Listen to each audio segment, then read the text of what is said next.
राधे राधे दोस्तों, स्वागत है आपका हमारे चैनल पर। दोस्तों, हम सभी जानते हैं कि सावन का पवित्र महीना शुरू हो चुका है और शिव जी की विशेष कृपा प्राप्त करने का यह महीना होता है। तो चलिए बिना देर किए आज मैं आपको एक ऐसा उपाय बताऊंगा जिसे करने के बाद अगर आप यह उपाय सावन मास में करते हैं, सावन महीने में करते हैं, तो आपके सभी ग्रह अनुकूल फल देंगे। क्योंकि जैसा हम सभी जानते हैं कि शिव की कृपा से सभी ग्रह चलते हैं और उनकी कृपा रही तो सभी ग्रह आपके अनुकूल ही आपको फल देंगे। तो यह उपाय आपको लगातार 8 दिन तक करना है सावन महीने में, और आप किसी भी दिन से शुरू करके लगातार 8 दिन कर सकते हैं। जैसे अगर आपने यह उपाय सोमवार के दिन स्टार्ट किया तो आपको अगले सोमवार तक करना है, और अगर मंगलवार को स्टार्ट किया या बुधवार को स्टार्ट किया तो अगले मंगलवार या बुधवार तक करना है, ऐसे ही।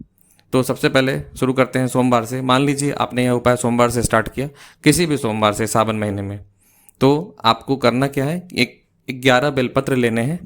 एक बेलपत्र में 3 पत्ते होते हैं। ऐसे ऐसे आपको 11 बेलपत्र लेने हैं। उस पर आपको लाल चंदन से सब पे राम नाम लिखना है, क्योंकि राम नाम शिव जी के बहुत करीब है। और आपको अपने घर के पास जो भी शिव मंदिर है वहाँ पर उस 11 बेलपत्र को भगवान भोलेनाथ को अर्पण करना है। साथ ही आप 1 लोटा जल और वहीं पर बैठ के माता पार्वती का भी ध्यान करें और 108 बार ओम नमः शिवाय का जाप करें।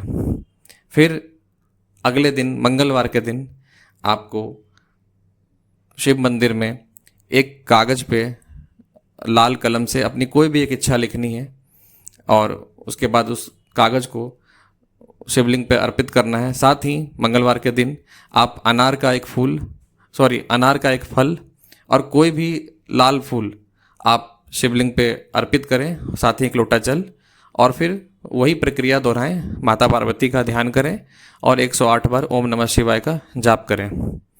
फिर अगले दिन बुधवार के दिन आप 1 लोटा जल में बेलपत्र और कुछ सफ़ेद फूल लेकर के आप शिवलिंग पे अर्पित करें। इससे आपके राहु के दोष भी शांत होंगे। और फिर 108 बार ओम नमः शिवाय का वैसे ही जाप करें।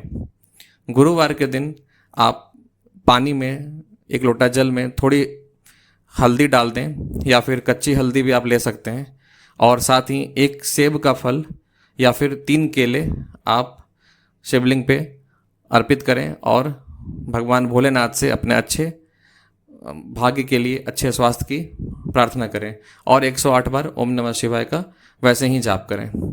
फिर शुक्रवार के दिन, इस दिन आपको जल के साथ साथ अनार का रस जो है, यानी जिसको आप अनार का जूस बोलते हैं, वो आप शुद्ध जगह पे निकलवा लें, या फिर घर में ही शुद्धता से उसको निकाल लें और किसी लोटे में रख लें या किसी ग्लास में रख लें जो बिल्कुल पूजा पाठ के लिए यूज होता हो, और जाकर के शिवलिंग पे अर्पित करें अनार का जूस, साथ ही 1 लोटा जल और ओम नमः शिवाय का 108 बार जाप।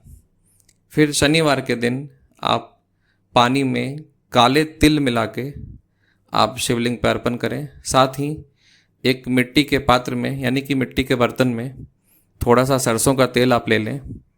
उसमें अपने चेहरे को देखें, तेल में अपने चेहरे को देखें और जाकर के शिवलिंग के पास में रख दें। ये छायादान अगर आप शनिवार के दिन करते हैं तो शनि के प्रकोप से आपको मुक्ति मिलती है, सावन मास में खास करके, सावन के महीने में खास करके। फिर रविवार के दिन, इस दिन आपको 1 तांबे का लोटा लेना है, उसमें जल भरना है, और उस जल को 10-20 सेकंड तक, या कह सकते हैं 1 मिनट तक आप धूप में रख दें।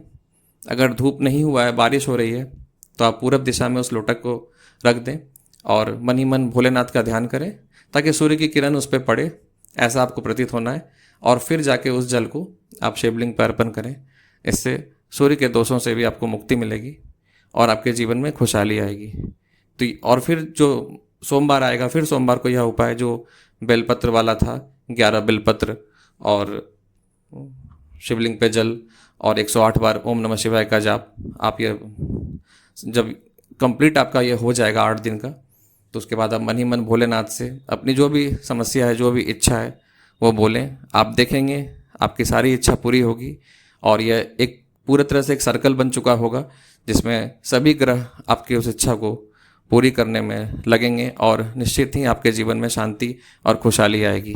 भोलेनाथ बहुत दयालु और बहुत दानी हैं। आप सावन महीने में उनसे जो भी मांगेंगे वो निश्चित ही आपको देंगे। यह उपाय सावन में करने से इसका विशेष महत्व होता है। आपके सभी ग्रह इस उपाय से अनुकूल होते हैं। तो यह उपाय करें और आपको जो भी रिजल्ट मिलता है वो कमेंट में बताएं। और इसके साथ ही हमारा चैनल देखते रहें। जय श्री राम, राधे राधे।